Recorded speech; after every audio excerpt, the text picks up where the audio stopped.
Bueno, muchas gracias por la invitación. Estoy muy agradecida de poder estar acá y poder compartir parte del campo de investigación en el que estoy y algunas de mis investigaciones con ustedes y que puedan ser de utilidad en el campo de la educación.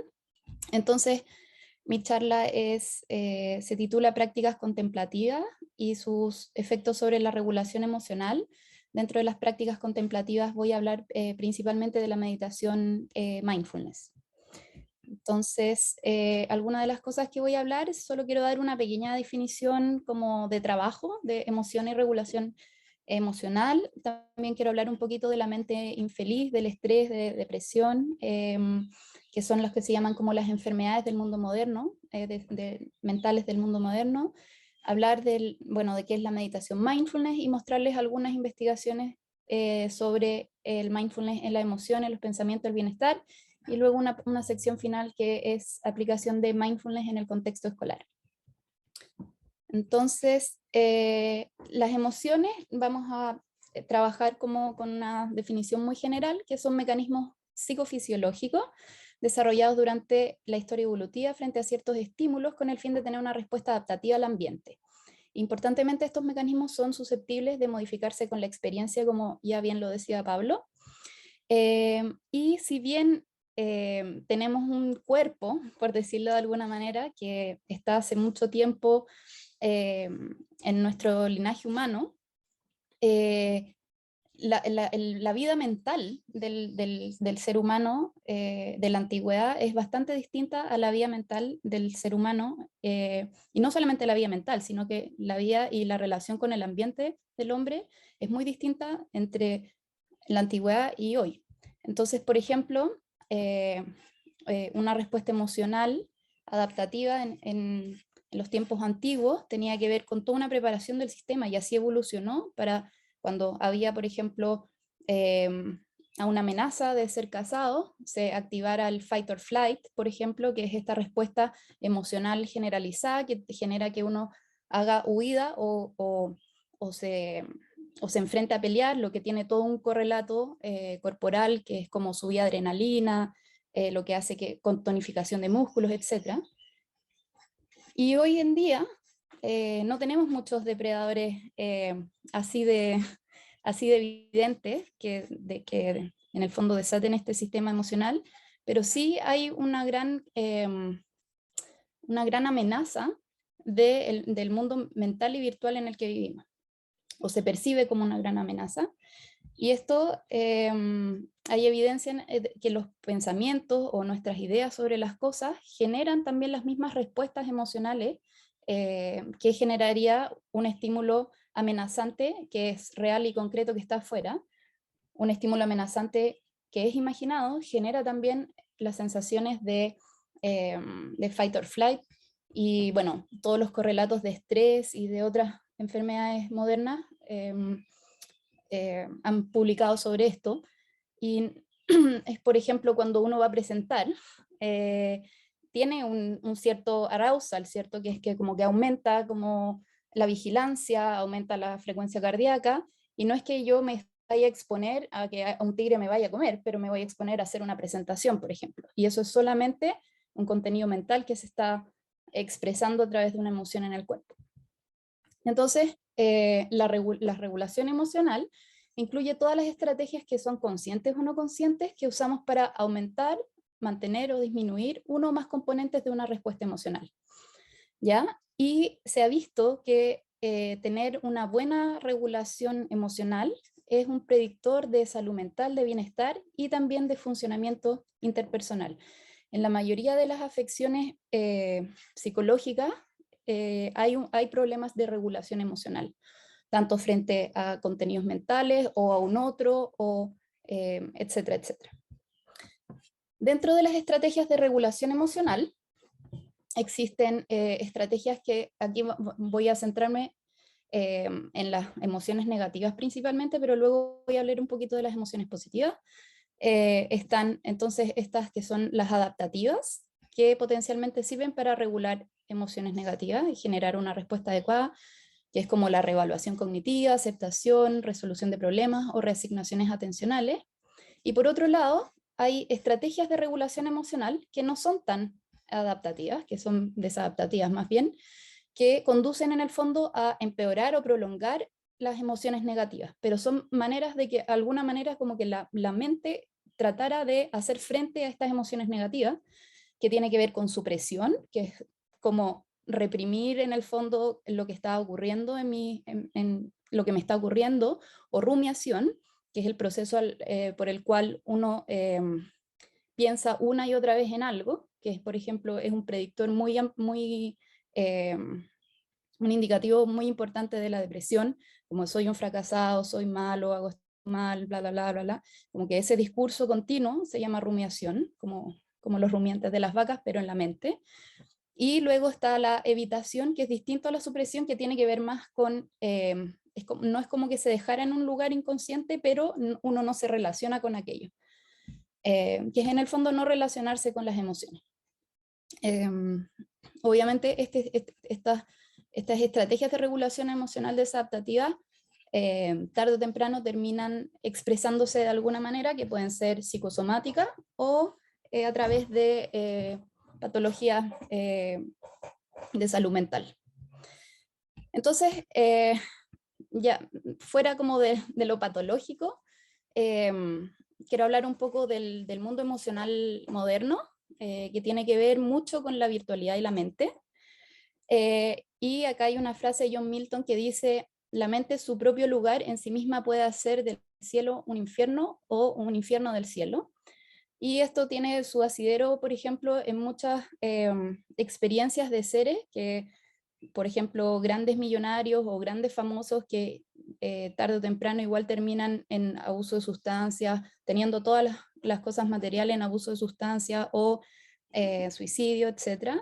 Y hay otra gente que no tiene todas las facilidades materiales y que vive una vida de mucha plenitud, como la Madre Teresa Calcuta o, bueno, otros seres notables que han pasado por la Tierra. Y bueno, entonces esto es como una forma de decir que, bueno, la mente es algo que está ahí y que es muy importante para cómo estamos relacionándonos emocionalmente con nosotros, con los demás, etc. Entonces, acá les quiero presentar un estudio que es en Science, que es un estudio súper famoso que dice: la mente distraída es una mente infeliz. Y acá lo que se hizo es que por smartphone se le mandaban unos recordatorios a las personas, a muchas personas, más de 1000 personas, y se le hacían 3 preguntas, que era: ¿cómo te sientes ahora? ¿Qué estás haciendo ahora? Y si es que estás pensando en otra cosa distinta a la que estás haciendo. Y pues bien, ellos vieron que un 46% de las personas estaba pensando en otra cosa de lo que realmente estaba haciendo. Y además, las personas que estaban haciendo otra cosa, o sea, pensando otra cosa de la que estaban haciendo, reportaban ser menos felices. Incluso los contenidos mentales de lo que estaban pensando predecían mejor la felicidad que lo que realmente estaban haciendo. Entonces, esto es como una forma de dar datos a lo que estaba mencionando anteriormente, que los contenidos mentales pueden llevarnos a estados de felicidad o infelicidad, satisfacción, etc. Incluso hay unos estudios que son mucho más categóricos, donde hay personas que las ponen en una sala sin tener que hacer nada y prefieren darse un electroshock de estar solas con sus propios pensamientos, prefieren distraerse con cualquier otra cosa, aunque eso sea nocivo para ellos mismos. Entonces, así de importante es nuestra vida mental. Y cuando me refiero a vida mental, me refiero también a las emociones que se desprenden de esta vida mental. Entonces, por ejemplo, en Chile, 7 de cada 10 chilenos declara, esta es de la encuesta Academ, que es pre-estallido social, así que ahora no sé cómo estarán estos datos después de la pandemia y todo, pero me imagino que no debe haber bajado demasiado. Y acá 7 de cada 10 chilenos declaraba tener o haber sufrido algún problema o enfermedad de salud mental, donde el estrés está como el ciclo de ansiedad, estrés, infelicidad y agotamiento, que es un ciclo común, como un continuo en esto. Y cuando a ellos les preguntaban qué situaciones les gatillaban estrés, angustia o depresión, la mayoría realmente, o sea, no la mayoría de la muestra, pero la mayoría de ellos, No sabía cuál era el motivo principal. Después problemas con la pareja, problemas con trabajo, muerte de algún familiar, algo así. Pero la mayoría de las personas no sabía realmente cuál era el factor que hacía que se les gatillaran estas situaciones de estrés, angustia o depresión. Y luego cuando les preguntaban qué actividades realizaban ellos cuando se sentían de esta manera, la mayoría de ellos escuchaba música, dormía, veían películas o series, comían cosas ricas, perdón, y recién en un quinto lugar, con solo un 27%, conversaban con amigos o familiares o afrontaban la situación. En mi punto de vista, bueno, si bien escuchar música puede tener que ver con un relajarse, estas estrategias, dormir, ver películas, comer cosas ricas, son estrategias de coping o de afrontamiento a los problemas que son de un corte un poco evasivo. Pero bueno, ese es como, en fin, después vamos a hablar un poco más de eso para no entrar en eso ahora. Y bueno, en Chile, como ya bien Ev lo había mostrado, de las enfermedades de salud mental laborales, los profesores y los cuidadores por lo general son los más afectados.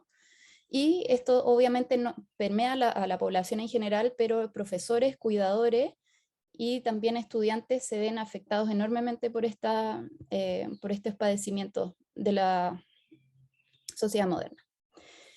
Y por otro lado se ha visto que la meditación en un contexto clínico, hay muchas intervenciones que son basadas en mindfulness y que se han visto que son muy exitosas. Por ejemplo, acá les muestro un estudio sobre, que se llama Mindfulness-Based Cognitive Therapy, que es la terapia cognitiva basada en mindfulness, que es para evitar las recaídas de depresiones. Cuando existe un episodio depresivo, por lo general, son refractarios en el tiempo, es decir, una persona puede salir de un periodo agudo, pero luego de unos meses recae, y entonces por lo general, para que no hayan recaídas, se dejan con pequeñas dosis de antidepresivo. Y pues bien, aquí lo que se vio es que una de estas terapias basadas en mindfulness era igual de eficiente que los antidepresivos para evitar la recaída en depresión. No es el momento agudo, sino que es para reevitar la caída en episodios depresivos, y bueno, ambos fueron mejores que el placebo.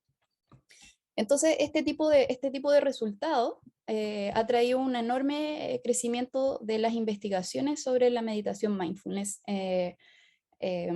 para hacer frente a estos padecimientos de salud mental de la sociedad moderna.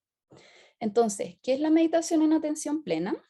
Es prestar atención de manera consciente a la experiencia del momento presente, sin juicios, con interés, curiosidad y aceptación. Entonces, ¿cómo desarrollamos esta manera de percibir? La podemos hacer entrenando, con entrenamiento mental, que se llama meditación. Y acá lo que hacemos es que en una primera instancia, la meditación mindfulness, lo esencial es mantener nuestro foco atencional en la respiración y volvemos a ella cada vez que nos damos cuenta que nos hemos distraído, ¿ya? Básicamente ese es el ejercicio en un comienzo. Y de esta manera lo que hacemos es que entrenamos a nuestra mente y nuestro cerebro, después voy a hablar un poquito de cómo, en que nuestros pensamientos son solo pensamientos y que no representan tal cual la realidad, y nos damos cuenta de lo que estamos pensando. Y también luego de un tiempo entonces esto nos permite manejar nuestras emociones de mejor manera, cambiar, darnos cuenta de hábitos emocionales negativos y por tanto como un primer paso para poder cambiarlo y desarrollar cualidades mentales más positivas. Entonces, ¿cómo ocurre eso? O vamos por parte. Entonces, en la meditación nos damos cuenta nos damos cuenta de que hemos pensado y volvemos a ella cada vez que nos damos cuenta que hemos distraído, a la respiración. Entonces, si partimos de un estado 1 de divagación mental, está activada una red neuronal que se llama red por defecto, que compone distintas partes del cerebro, como la región parietal posterior, corteza cingulada posterior, corteza prefrontal, Entonces esto son las partes que están activas cuando uno está en divagación mental, es decir, uno no está pensando en nada intencionadamente, sino que la mente está divagando. Y entonces ya nos damos cuenta que estamos divagando y tomamos conciencia de la distracción, o estamos divagando, estamos pensando, y ahí entonces se activa la ínsula anterior y la corteza cingulada anterior. Y luego entonces tomamos conciencia de nuestra distracción y reorientamos nuestra atención hacia la respiración. Y ahí funcionan las redes que se llaman de reorientación de atención, que son la corteza, principalmente la corteza prefrontal dorsolateral y el lóbulo parietal inferior. Y entonces una vez que hemos reorientado la atención, sostenemos el foco de atención y ahí es la corteza prefrontal dorsolateral la que está encargada de sostener esta atención, o es la que está más activa. Y luego entonces estamos sosteniendo la atención, o puede ser estamos atendiendo a la clase, estamos ahí, y pum, nos vamos y nos ponemos a pensar. Y aquí entonces, en este caso, perdón, estaba haciendo el ciclo con la meditación, entonces tenemos nuestro foco en la respiración, y entonces luego, de nuevo, nos damos cuenta que nos vamos en pensamiento, de nuevo tomamos conciencia de la distracción, reorientamos la atención a la respiración y sostenemos la respiración. Entonces, a través de hacer este ciclo una y otra vez, en el fondo vamos activando estas redes, y a través de un mecanismo que voy a explicar luego, se van ejercitando estas redes y se van entonces, por un mecanismo que se llama plasticidad neuronal, se van fortaleciendo estas redes. Entonces, esa es la manera a través del cual se gana, se gana como un mastering, que se llama, que es se gana poder mantener la atención donde uno la quiere poner. Entonces acá lo que dice Goleman es que la meditación básicamente nos enseña a ignorar las distracciones y a enfocar nuestra atención en lo que queremos enfocarla.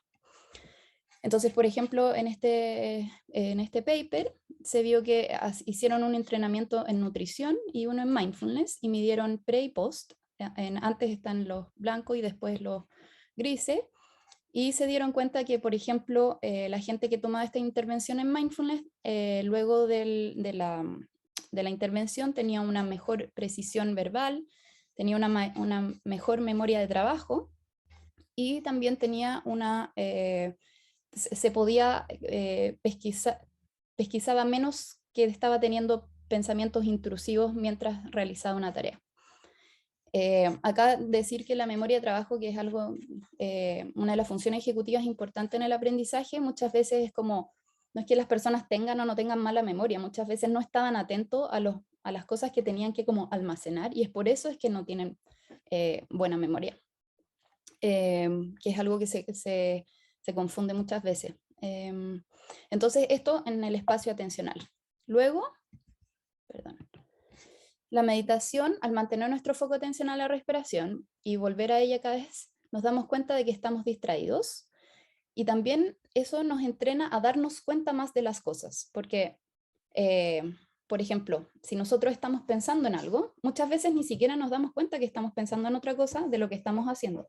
Muchas veces estamos frente a una clase o haciendo cualquier otra cosa, y es como que con la parte de atrás de la cabeza estuviéramos pensando en mira de cosas, tengo que ir al supermercado, tengo que hacer esto, ta, ta, ta. Entonces, en el entrenamiento de volver el foco a la respiración y todo, entonces entrena estas redes para que nos demos cuenta más de lo que estamos pensando, y entonces eso también se traduce a darnos cuenta de nuestra actividad mental cuando nos ocurren cosas. Entonces, por ejemplo, el darse cuenta, el poder más darse cuenta, por ejemplo, nos ayuda si es que tenemos un evento cualquiera ocurrió. Por ejemplo, voy por la calle y alguien me gritó. Y yo, por lo general, nosotros no sé, nos podemos dar vuelta y decir, oye, pero ¿por qué me gritas? O etcétera. Y por lo general recién nos damos cuenta de que algo ocurrió cuando ya estamos reaccionando al respecto. Ya, esto estoy poniendo un ejemplo que tal vez no es tan bueno, pero lo que nos ayuda a la meditación en el darnos cuenta es que cuando ocurre ese evento, yo estoy teniendo entre medio de que ocurre el evento y que estoy tomando una respuesta, están ocurriendo pensamientos y sensaciones y sentimientos entre medio de esto, y eso me está llevando a una reacción. Entonces, por ejemplo, si llega esta persona que me está gritando, yo estoy diciendo, oye, pero ¿qué le pasa a esta persona? ¿Por qué este me está gritando? Esto es injusto, como yo no hice nada. Y eso me hace sentir, me puede hacer sentir enojada o me puede dar pena, y entonces luego voy a reaccionar respecto a eso. Y en el fondo yo reacciono respecto a los pensamientos y sentimientos que tuve a partir de ese evento. Y entonces el poder darme cuenta de que tuve esos pensamientos y sentimientos me da un espacio entre el estímulo y la respuesta, que me da un cierto espacio de evaluar mis pensamientos, a ver, pero ¿por qué estoy pensando esto? ¿Qué juicio he tenido esto? ¿Por qué me siento así? No, en realidad tal vez no está bien que me sienta así. Y en el fondo te da un espacio para no ser un poco más reflexivo en vez de reactivo. Entonces ya tenemos estas dos cosas. La meditación en atención focalizada nos ayuda a mantener nuestra atención donde queremos tenerla, lo que eso ayuda a todo el resto de los procesamientos cognitivos, y además nos ayuda a darnos más cuenta de nuestro espacio mental y de las cosas en general. Y, por ejemplo, también nos lleva a darnos cuenta de nuestros hábitos mentales y conductuales persistentes, que es lo que llamamos el piloto automático, que es como, en este mismo ejemplo, esta persona me gritó y entonces tal vez soy media tímida y me quedo callada y digo, ya, filo, pasé este mal rato, me voy a comprar un helado. Y entonces cada vez que pasa algo así, entonces tengo otros mecanismos de hacer sentir bien mi organismo o de lidiar con estas emociones. En este caso sería una forma, bueno, del corte evitativo, ¿no? Porque uno no enfrenta la situación misma en sí, en su mente ni nada, sino que más bien como que la lleva y la pone en otro lado. Y finalmente, entonces también entrenamos nuestra mente y cerebro a darnos cuenta que nuestros pensamientos son solo pensamientos y no representan tal cual la realidad. Muchas veces, por ejemplo, hay una situación y nosotros tenemos una interpretación, un juicio, y eso es lo que hace una emoción. Por ejemplo, si vuelvo al ejemplo de la persona que me está mirando, una persona me está mirando feo, y yo digo, esta persona me está mirando feo porque, no sé, esta polera dice tal cosa. Y en el fondo uno está teniendo siempre una interpretación y un juicio y le genera una emoción y dice, esta persona, ¿por qué como que me mire feo mi polera? Como nada que ver, no sé qué. Y en el fondo puede ser que la persona ni siquiera estaba mirando feo eso, sino que, no sé, tenía el sol en contra y por eso tenía el ceño fruncido. Entonces nosotros hacemos muchas asunciones de juicios o pensamientos por las cuales interpretamos la realidad y creemos que son reales. Y esto, por ejemplo, la fusión cognitiva, o que es bueno, aquí lo voy a hablar un poco más, eh, es cuando uno percibe las apariencias de los pensamientos como inherentemente sólidos o con existencia real. Por ejemplo, las personas que están deprimidas o que creen que son fracasadas, se repiten a sí mismos que son fracasadas y eso es algo que es una realidad para ellos. Y es, entonces, soy fracasada, soy mala, soy, eh, no sé, lo que sea, y eso se convierte como en una especie de verdad, que el cerebro también lo empieza a integrar como si fuera verdad. Y eso es un proceso que se llama fusión cognitiva. Y entonces la meditación nos entrena en la derificación, que es lo contrario, que es darse cuenta que los eventos mentales son solo pensamientos y no necesariamente representan la realidad. O sea, los pensamientos, yo no soy mis pensamientos, yo soy una cosa y mis pensamientos o mi actividad mental es otra cosa. Entonces, soy fracasada, soy mala para esto, o hago mal esto, o soy la mejor del mundo, son pensamientos, es parte de mi actividad y no es lo que yo soy. Entonces, este mismo proceso que se llama fusión cognitiva o realismo subjetivo es un predictor de ansiedad. Las personas que tienen ansiedad tienen harta rarificación o realismo subjetivo, tienen más estrés psicológico, depresión, y también es un predictor de craving o adicciones. Entonces, tener estos pensamientos una y otra vez forman hábitos o patrones habituales de pensamiento, los que incluso pueden llegar a ser pensamientos rumiativos, que es lo que hablamos antes, y eso crea también sistemas de creencia y sesgos cognitivos.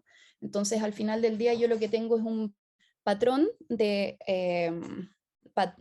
claro, tengo patrones habituales por la cual interpreto la realidad y que son tan rígidos que luego digo, oh, yo soy una persona de izquierda, yo soy una persona derecha, yo hago esto, esto, otro, porque ya me formé ciertos filtros de sentir que mis pensamientos son reales y así interpretar la realidad. Entonces la meditación lo que nos ayuda es a poder darnos cuenta que esta es actividad mental y que no constituye realmente la realidad. Entonces, por ejemplo, los mecanismos de modulación en un evento, por ejemplo, en un evento emocional, la meditación puede no intervenir, puede targetear o puede sí, intervenir en distintas partes de un proceso de modulación de regulación emocional. Por ejemplo, seleccionando una situación.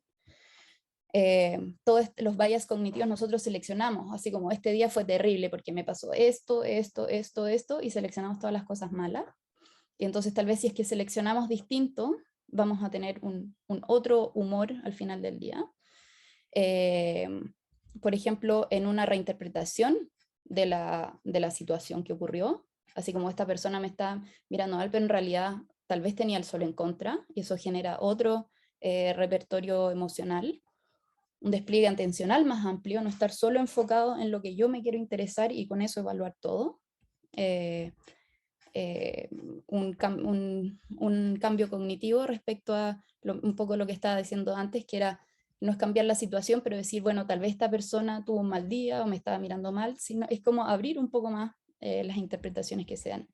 Y finalmente la modulación de la respuesta ya casi al final, que puede ser en como ya me enojé y luego ya me desenojo, y que esto puede ser una respuesta que puede ser fisiológica, emocional, conductual o mental. Obviamente siempre energéticamente hay menos gasto de energía si es que uno no se enoja por algo, que si se enoja y después tener que desenojarse. En el fondo hay otras redes neuronales que se reclutan cuando yo tengo, por ejemplo, un impulso, como un adicto, tengo un impulso a comer algo, y después inhibirlo, que no tener ese impulso, no generar ese impulso. Entonces, mientras más antes me pueda dar cuenta de cómo estoy reaccionando a algo, va a ser más fácil luego regular ese algo. Entonces, esta meditación en atención focalizada una y otra vez es como entrenamiento mental, como uno entrenaría los músculos, pero entrenando redes. Y se ha visto que, bueno, se ha visto ampliamente, esto no es nuevo, sino que es algo que se ha visto en neurociencias que ocurre, que es que la experiencia modela el cerebro y partes del cerebro. Entonces, en el caso de la meditación, no es una excepción, y estas redes que yo les estaba mostrando antes, que nos ayudan a mantener la atención, a mantener el darnos cuenta, al mantener dándonos cuenta que nuestros pensamientos son solo pensamientos y todo, se empiezan a entrenar, y entonces luego lo que puede ser un estado meditativo de algún tipo de meditación, luego de una extensa práctica hace cambios estructurales en el cerebro, y estos generan cambios estructurales en la conducta, y eso te genera un rasgo, aunque como se llaman los rasgos de personalidad, pero en el fondo es que yo puedo trasladar un estado mental de una práctica, es como ahora me siento meditar, a un rasgo de que tengo una disposición, caminando, una persona caminando por la calle, ya que no estoy meditando, que tengo una disposición más mindful o más abierta. Entonces se ha visto que la meditación tiene un impacto en los procesos cognitivos y también clínicos y de salud mental, y el procesamiento emocional de hecho es uno de los que tiene un mayor impacto, y entonces tiene un mejoramiento de la regulación emocional tanto en poblaciones clínicas como no clínicas, y todo esto, procesamiento atencional, estructura del yo, plasticidad neuronal. Se ha visto cambios en la conducta, cambios moleculares, impacto en varias dimensiones. Perdón. Y uno de los, en el fondo, de los modelos más aceptados de cómo está operando esto, tiene que ver con, primero, que la meditación mindfulness estaría ayudando a mantener un mayor control atencional. Esto obviamente es relevante para la aula.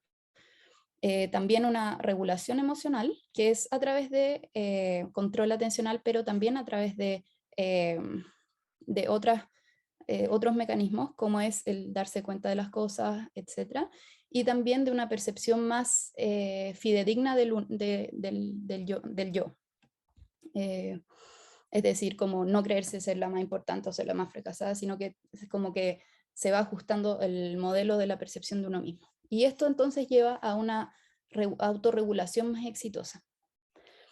Y entonces y se ha visto que las zonas principales que cambian con este entrenamiento son la corteza cingulada anterior, que tiene que ver con el control atencional, muchas partes de la zona prefrontal que tienen que ver con regulación emocional y control atencional, la amígdala que tiene que ver con regulación emocional, la ínsula que tiene que ver con propiocepción, con el darse cuenta de uno mismo, etc.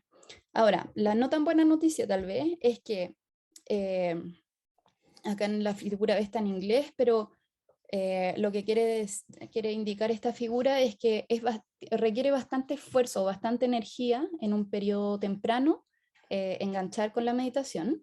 Es decir, es costoso ir y sentarse en el sillón y hacer la práctica, etcétera, etcétera. Muchos obstáculos se levantan cuando uno quiere empezar a practicar, etcétera.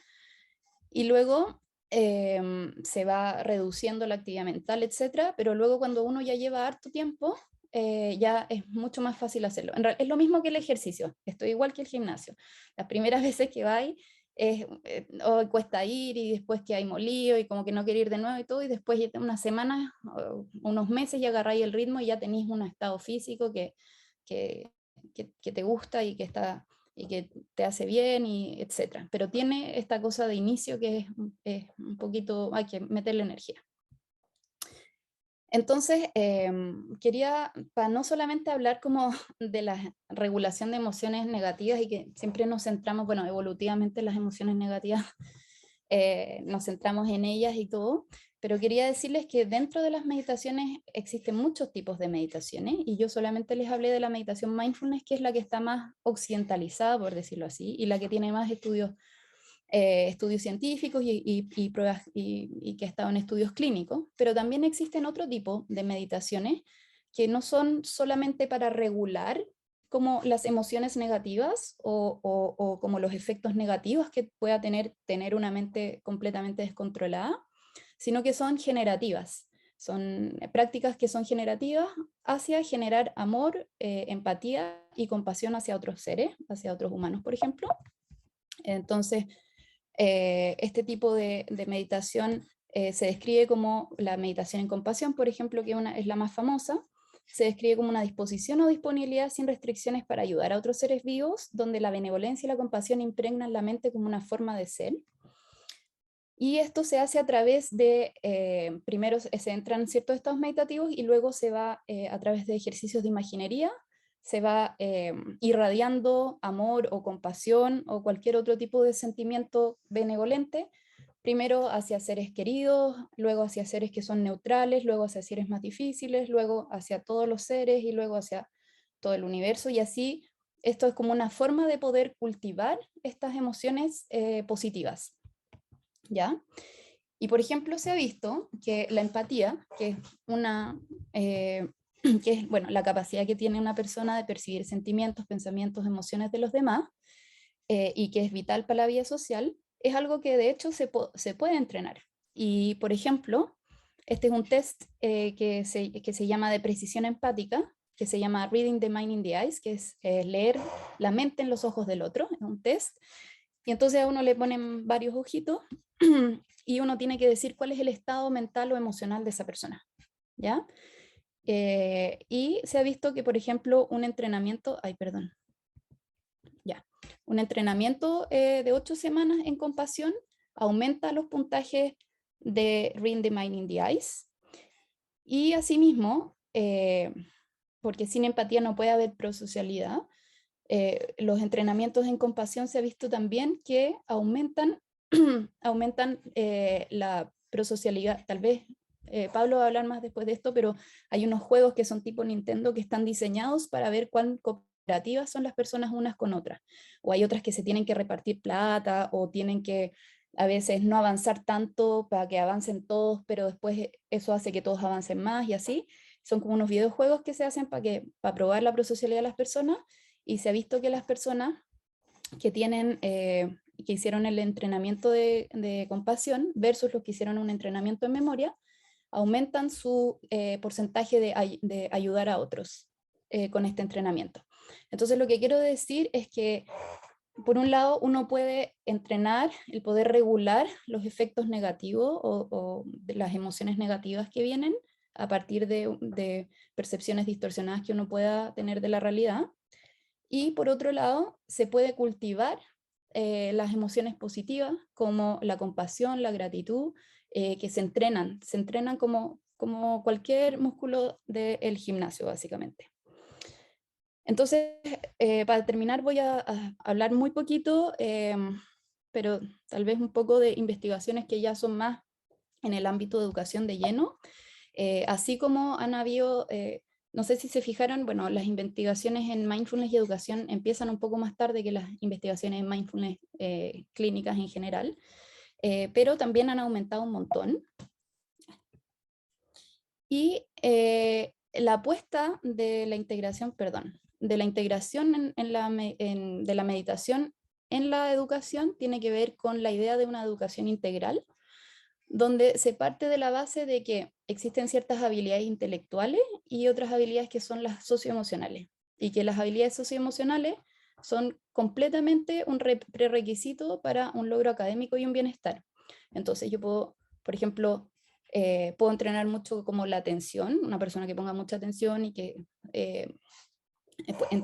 entienda rápidamente las cosas, etcétera, etcétera. Pero si es que no tengo una habilidad de autorregulación atencional emocional, por ejemplo, de que los niños puedan ser capaces de tolerar la frustración de que algo no les resulte, o puedan formarse una autopercepción de sí mismos, de no poder lograr cosas, o no poder adquirir disposición empática o compasiva con otros compañeros que otras cosas no les funcionan mejor o peor que a ellos, o el mismo manejo del estrés de una situación de aprendizaje en cómo están dadas las cosas.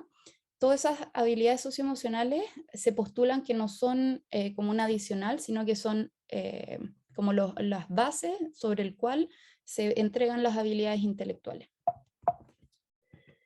Entonces, los nodos en los que se puede, perdón, en que puede haber una intervención de mindfulness en un contexto escolar son primeramente para separar dos polos, que son los profesores, que puede ser de manera indirecta, que es a través de la prevención del estrés y el burnout. Teniendo profesores contentos, ya uno tiene hecho, o sea, hay muchos estudios, bueno, voy a mostrar que incluso el estrés y burnout y desmotivación de profesores tiene un correlato en el aprendizaje de los estudiantes. Por tanto, esta intervención, que se llama indirecta porque no es sobre enseñar mindfulness en sí mismo, pero es reducir el estrés y el burnout que tienen los profesores, eso ya es una manera en que el mindfulness puede contribuir en el contexto escolar. Luego el directo es formar a los profesores para que sean facilitadores de mindfulness de sus estudiantes, para ellos mismos, con sus colegas y estudiantes. Y eso sería por el nodo de los profesores, que pareciera que en cuanto como a inversión y retorno de energía es la mejor forma de intervenir. Y también está Mindfulness en Educación para Estudiantes, donde hay diseñado distintos programas para los distintos ciclos de escuela. Entonces, preescolar, primer ciclo, segundo ciclo y luego la enseñanza media. Y voy a mostrar solamente una pinceladita para que se hagan una idea, pero este es un paper que es una revisión, un metaanálisis. Un metaanálisis quiere decir, es un investigador que toma muchos papers que se hicieron sobre el campo y hace como una tabla comparativa y ve qué es lo que ocurrió en todos esos estudios. Entonces, esta persona, Kimball, revisó 29 estudios y encontró que estas intervenciones basadas en atención plena, que es la traducción de mindfulness en español, eran prometedoras para promover un estado de rasgo de mindfulness, aumentar el bienestar psicológico y disminuir la angustia psicológica. Y también debido, por entrenamiento en sí, pero también por la reducción de estrés, ayuda a aumentar la atención, memoria de trabajo, autocuidado y disminuir los niveles de crítica de sí mismo y los niveles de burnout. Esto en profesores y en preescolar, me gustaría mostrárselos un poco más a fondo porque es bien bonito.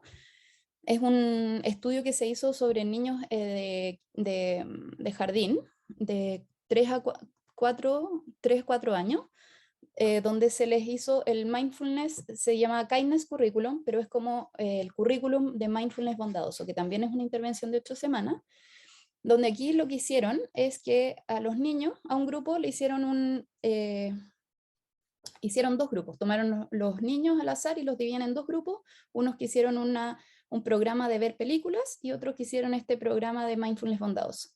Entonces, y después de eso, de que terminan el programa, antes y después se les hacen varias pruebas. Y una de las pruebas era el test de los stickers, que es como el ultimate test para los niños, que es donde a ellos les dan una serie de stickers, por ejemplo, 10 stickers, y les pasan unos sobrecitos donde está la cara del mejor amigo, del niño menos favorito de la clase, de un desconocido y de un compañero que se tienen que imaginar que está enfermo.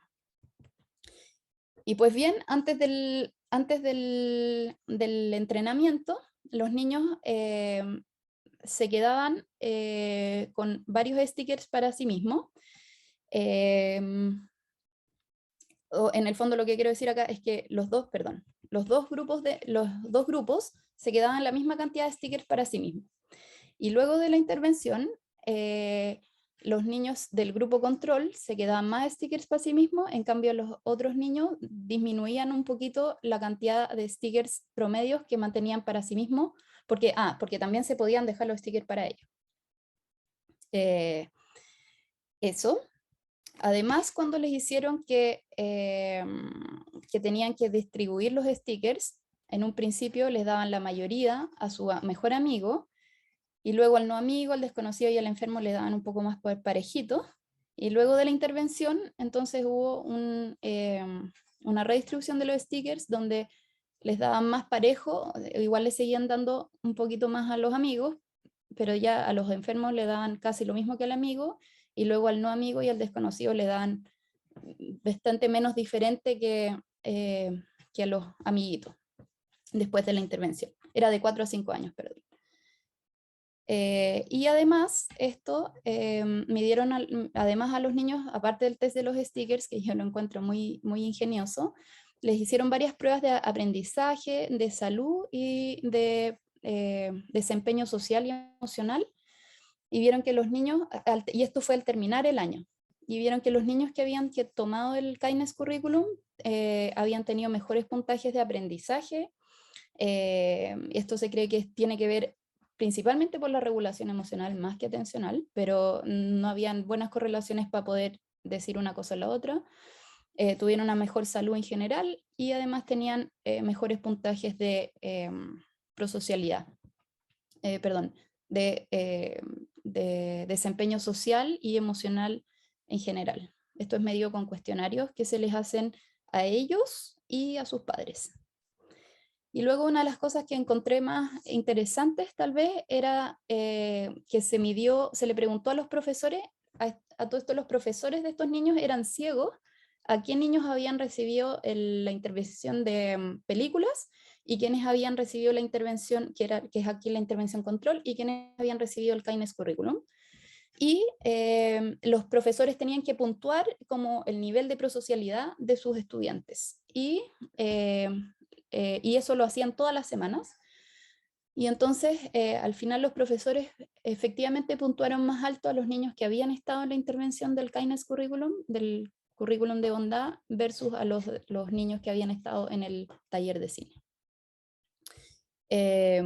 Así que, y acá, perdón, había puesto la diapositiva antes. Entonces, acá en resumen, lo que se observó es que los niños que hicieron este currículum tenían mejor competencia social y rendimiento académico, tenían una mejor y mayor actitud para compartir y colaborar con que el grupo control. Los niños que tenían más problemas de competencia social y funciones ejecutivas fueron los más beneficiados. Esto es algo que no solo se replica en todas las intervenciones de mindfulness. Generalmente los que están más desaventajados o que tienen un mayor espacio para mejora, y por eso los cuestionarios después tienen mejores tasas de funcionamiento. Igual hay poblaciones clínicas que no, pero cuando se trabaja en poblaciones no clínicas por lo general. Y también mejoraron la flexibilidad cognitiva y respuesta frente al refuerzo retardado, que es en el fondo la capacidad que empiezan a tener los niños para poder postergar un refuerzo inmediato, pequeño, por un refuerzo mayor, más retardado. Y entonces solamente mencionar otro paper para un poco abarcar todos los ciclos. Aquí también se hizo una intervención mindfulness con 99 niños de cuarto y quinto básico, y el grupo mindfulness versus el control activo. Se llama, que es un grupo que no está haciendo mindfulness, pero igual está haciendo un taller de una otra cosa que es para controlar porque los niños tengan actividad extraprogramática o se estén relacionando con otros niños y todo. Mejoraron en atención, empatía, perspectiva, optimismo, autoconcepto en la escuela, control emocional, disminución de signos depresivos, comportamientos agresivos con otros compañeritos, aumenta prosocialidad, y esto puntuado por sus propios compañeros de clase, y aumenta la aceptación por parte de los compañeros. Después en la media, este es un grupo chileno, aquí, bueno, el cerebro adolescente es bastante especial, pero acá el mindfulness lo que sirvió fue como una estrategia preventiva para cambios de ánimo muy abruptas, por ejemplo, y también contribuyó a variables emocionales como reducción de síntomas depresivos que que no son clínicos, son parte del neurodesarrollo de los adolescentes, pero que son emociones que son difíciles de navegar para ellos y para sus padres, obviamente, y su entorno. Y entonces, en el fondo, mejoró la estabilidad emocional y habilidades de afrontamiento. En el fondo, darle un poco de instrumentos para que ellos mismos puedan decir como ya estoy enojada por nada, estoy, etcétera, como que puedan tener un poquito de más herramientas para manejar su propio proceso de desarrollo. Y, y en variables, también aumentaron las variables psicosociales, o sea, las habilidades sociales fueron mejores en este grupo. Esto fue hecho acá en Chile, en la Católica. Y nada, contarles que hay muchas iniciativas de mindfulness y que se están metiendo muchas lucas para promover, o sea, para estudiar y promover la integración de este tipo de metodologías para el desarrollo socioemocional de los niños. De hecho, en UK, Inglaterra, de hecho, ahora va a ser parte del currículum estatal integrar mindfulness en algunos periodos de ciclo, en algunos periodos del año, a nivel de comunidad escolar completa. Eso es otra cosa que es importante mencionar, que las cosas como aisladas se ha visto que tienen menos éxito que cuando se aborda como el triestamento administrativo, docente y estudiantes en un plan más de meditación. Entonces eso era un poco lo que tenía que presentarles, y ahora si es que hay alguna pregunta, contenta de responder. Gracias.